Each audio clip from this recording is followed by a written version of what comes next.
आज हम लोग चर्चा करेंगे बल्लू सिंह जी चंपावत के बारे में। इनके बारे में बहुत ही कम लोगों ने सुना होगा और बहुत ही कम लोगों को पता है कि बल्लू सिंह जी चंपावत कौन थे। पर ये एक राजस्थानी हिस्ट्री के बहुत ही बड़े योद्धा थे। बल्लू जी चंपावत एक ऐसे योद्धा हैं जिनका अंतिम संस्कार एक बार नहीं, दो बार भी नहीं, इनका अंतिम संस्कार 3-3 बार हुआ था। तो आइए प्रकाश डालते हैं बल्लू सिंह जी चंपावत की छवि और इनके नेतृत्व में किए गए कार्यों पे, और ये कौन थे, कितने बड़े वीर थे और इनकी क्या वीर गाथा है इसके बारे में। बल्लू सिंह जी चंपावत अमर सिंह जी राठौड़ के यहाँ पे या उनके साथ में काम करते थे। जोधपुर महाराजा गज सिंह के पुत्र थे अमर सिंह राठौड़। पर ये बचपन से ही थोड़े से नटखट प्रवृत्ति के थे, जिसकी वजह से इनको गज सिंह जी ने निकाल दिया था।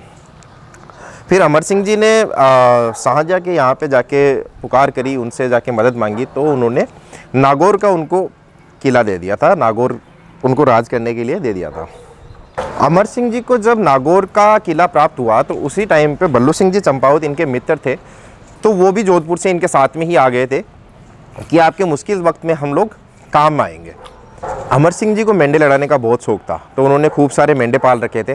पर उस टाइम पे भेड़िए खूब हुआ करते थे, तो भेड़ियों से मेंढों की रक्षा करने के लिए उन्होंने बल्लू सिंह जी की पोस्टिंग कर दी। अब बल्लू सिंह जी चंपावत को ये चीज़ बिल्कुल ही अच्छी नहीं लगी कि वो वीर योद्धा युद्ध में लड़ने के लिए सज्जे हैं, तो वो एक जानवरों के लिए या जानवरों की रक्षा करते हुए घूमे, तो ये उनको बिल्कुल अच्छा नहीं लगा। तो उन्होंने यहाँ से नागौर उन्होंने छोड़ दिया और वो उदयपुर महाराजा के पास में चले गए। उदयपुर महाराजा के पास में वहाँ जाने के बाद में वो आराम से रहने लगे। पर वहाँ के सामंतों और जागीरदारों की आंखों में ये खटकने लग गए थे बल्लू सिंह जी चंपावत। तो उन्होंने एक स्कीम बनाई। उन्होंने सोचा कि इनको कैसे जैसे करके यहाँ से निकालें या इनको मरवा दें। तो उन्होंने मेवाड़ राजा के कान भरने स्टार्ट कर दिए। फिर वहाँ से स्टार्ट हुआ कि मेवाड़ राजा ने एक दिन उनको बुलाया बल्लू सिंह जी चंपावत को और एक शेर के सामने निहत्थे इनको भेज दिया। बल्लू सिंह जी निहत्थे शेर से लड़ते भी हैं और उससे जीतते भी हैं। पर उनको और भी बुरा लगता है कि वो फिर से वही बात उनके साथ में हो जाती है कि वो एक योद्धा है, वो युद्ध क्षेत्र में अपना परीक्षा दे सकते हैं। एक जानवर के सामने बल का शक्ति प्रदर्शन करना उनको कतई बर्दाश्त नहीं था। तो इस वजह से वो मारवाड़ के राजा से नाराज़ हो जाते हैं और वो वहाँ से जाने के लिए बोलते हैं। उदयपुर के राजा ने बल्लू सिंह जी को जाते हुए एक बलिष्ठ घोड़ी गिफ्ट के रूप में दी। तो वो गिफ्ट लेते हुए बल्लू सिंह जी चंपावत को बहुत ही खुशी हुई और उन्होंने वचन दिया बल्लू सिंह जी चंपावत ने कि आपको जब भी किसी युद्ध में या किसी भी जगह मेरी सहायता की ज़रूरत होगी तो बल्लू सिंह चंपावत वहाँ पे उपस्थित होगा। उसके बाद में बल्लू सिंह जी चंपावत वहाँ से उदयपुर से निकल गए और वापस नागौर आ गए। नागौर आकर उन्होंने अमर सिंह जी को सबक सिखाने का सोचा कि मैंने उनका इतना साथ दिया, इतनी सारी चीज़ें थी, मैंने एक दोस्त भी माना और अच्छा उनका सेनापति बनने की भी कोशिश करी। उसके बावजूद उन्होंने मेरे को एक मेंढे की रुखाली के लिए रखा, तो ये चीज़ें उनको कतई बर्दाश्त नहीं थी। तो बल्लू सिंह जी वहाँ पे बन गए डाकू। वो एक रॉबिन हुड टाइप के कुछ बन गए थे उस टाइम पे, उस टाइम के रॉबिन हुड ही थे वो। तो उन्होंने क्या करा कि अमर सिंह जी का जो भी माल आता था या फिर जैसे अनाज आना या फिर सोना चांदी गहना जो भी आता था, तो वो उसे लूट लिया करते थे और गरीबों में बांट दिया करते थे। तो यहाँ तक सब ठीक चल रहा था।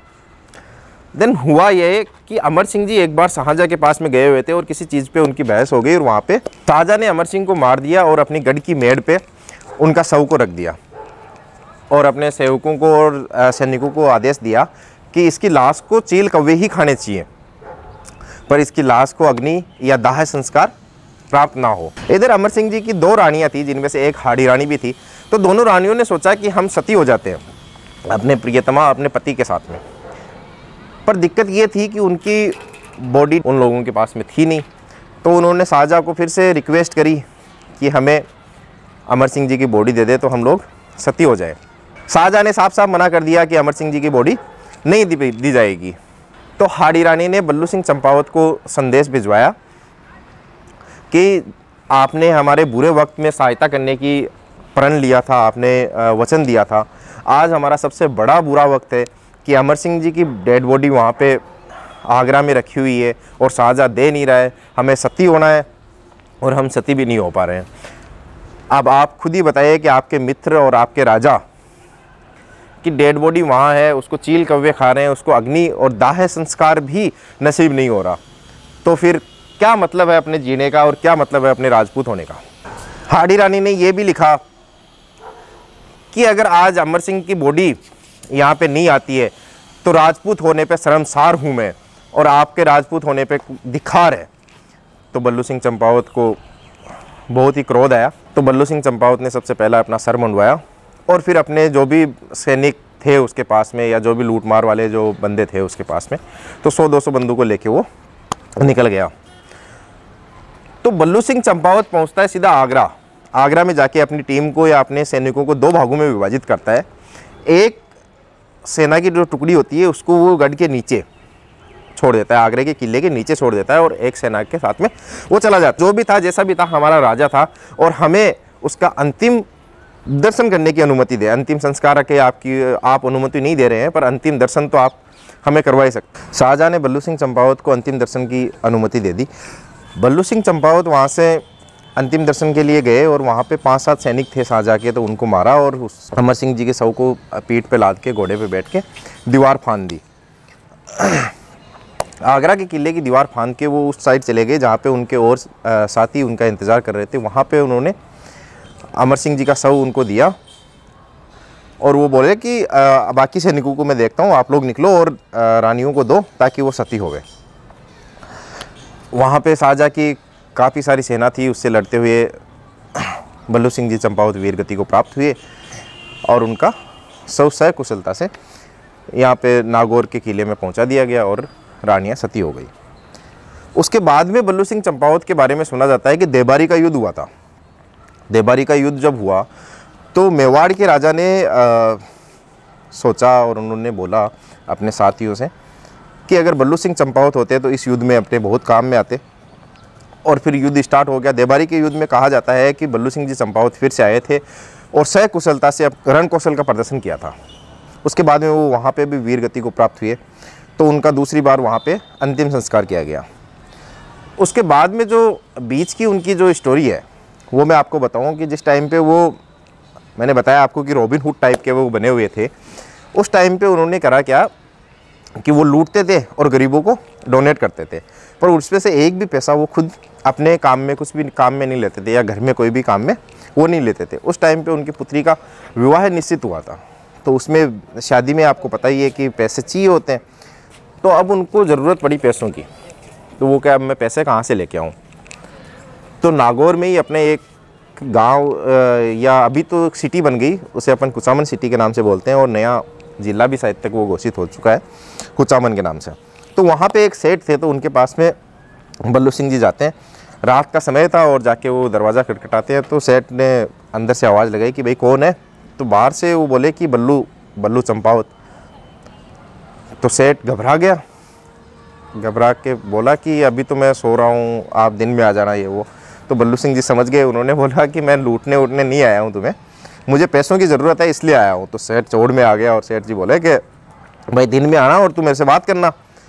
और बल्लू सिंह जी ने बोला कि यार मेरे बेटी का ब्याह फिक्स हो गया है, शादी फिक्स हो गई है, तो पैसों की मेरे को ज़रूरत है और आप मेरी सहायता करें। तो सेठ जी बोले कि यहाँ पे तो कुछ ना कुछ गिरवी रखने के लिए तुम्हारे पास में होने चाहिए, ज़मीन जायदाद या गहना, सोना चांदी, कुछ भी आप गिरवी रखो और पैसे ले जाओ। गिरवी रखने के लिए कुछ सामान होता तो मैं कहीं से भी पैसे अरेंजमेंट कर लेता, आपके पास में क्यों आता। तो बल्लू सिंह जी को और कुछ सूझा नहीं और उन्होंने अपनी मूछ का बाल उपाड़ के उनको दे दिया और उन्होंने कहा कि मेरे पास में ये है मूछ का बाल, तो आप इसके एवज में मेरे को धनराशि कुछ प्रदान करें तो मैं बेटिया का शादी करूं। मैं जीवित रहा तो मैं आपको चुकाऊंगा अपना कर्जा, नहीं तो मेरे बेटे पोते आपको चुकाएंगे। ये हुई और उसके बाद में अमर सिंह जी का शव लाते हुए वो शहीद हो गए। तो उसके बाद में हुआ ये कि वो सेठ जी ने सोचा कि यार बल्लू सिंह तो मर गया, तो अब पैसे कहाँ से आने। तो उन्होंने क्या करा कि उस मूछ के बाल को एक चांदी की डिब्बी में पैक किया और बही में लिख दिया कि फलानी डिब्बी में बल्लू सिंह चंपावत की मूछ का बाल पड़ा हुआ है, और उसको एक दीवार में चुनवा दिया। दीवार में चुनवाने के बाद में वो सेठ जी चले गए मुंबई। तो वहाँ पे चले गए और उसके 1600 के बाद में, ये बात है 1600 की, उसके बाद में 1947 में अपना देश आज़ाद हो गया। उसके बाद की बातें हैं कि उसके बाद में उस सेठ के पोते पड़पोते जो भी हैं, उसकी 6ठी 7ठी पीढ़ी आई थिंक होगी, तो उन लोगों ने यहाँ पे वापस वो नागौर आए, कुचामन सिटी आए, तो वो कि यार एक बार अपना देखते हैं पुराना गढ़ कैसा क्या था, कैसे अपने दादा परदादा रहते थे, क्या सीन था। तो वहाँ पे उनको मिली भई। तो उस भई को उन्होंने चेक करा तो उसमें बल्लू सिंह चंपावत का जिक्र आया। तो उन्होंने वहाँ पे चेक करा तो उस डिब्बी में उनको वो मूंछ का बाल मिल गया। अब वो ढूंढते ढूंढते बल्लू सिंह चंपावत के गांव पहुँचे और वहाँ पे उनके जो भी उनके पोते या पड़पोते जो भी होंगे, 6वीं 7वीं पीढ़ी के लोग, तो उनको जाके बोला कि भाई फलाने टाइम का ये बात है कि बल्लू सिंह जी चंपावत जब जीवित थे तो उन्होंने अपनी पुत्री की विवाह के लिए कुछ धनराशि हमारे दादा परदादा से ली थी और उसके एवज में ये मूंछ का बाल रखा था, तो उसका ब्याज व्याज लगा के ये पैसे हो रहे हैं। तो बल्लू सिंह जी के चंपावत के जो पोते पड़पोते थे उन्होंने कहा कि हमारे ज़मीन जायदाद सब बिक जाए पर हमें ये मूंछ का बाल वापस चाहिए, आप अपना हिसाब किताब लगाओ और हमें बताओ। तो सेठ के जो पोता था उसने भी दरिया दिली दिखाई और उसने सारा हिसाब किताब माफ़ कर दिया और उनको वो मूंछ का बाल लौटा दिया। तो उस मूंछ के बाल का भी अंतिम संस्कार किया गया। तो इस तरीके से बल्लू सिंह जी चंपावत का 3 बार अंतिम संस्कार हुआ। आपको कहानी कैसी लगी आप हमें कमेंट करके बता सकते हैं। और ये कहानी नहीं है, ये हमारी हिस्ट्री है। इसके बारे में और जानने के लिए चैनल को सब्सक्राइब करें, लाइक करें, शेयर करें, सब लोगों के पास पहुंचनी चाहिए। ये अनटोल्ड हिस्टोरी है, अनटोल्ड हिस्ट्री है अपने राजस्थान की।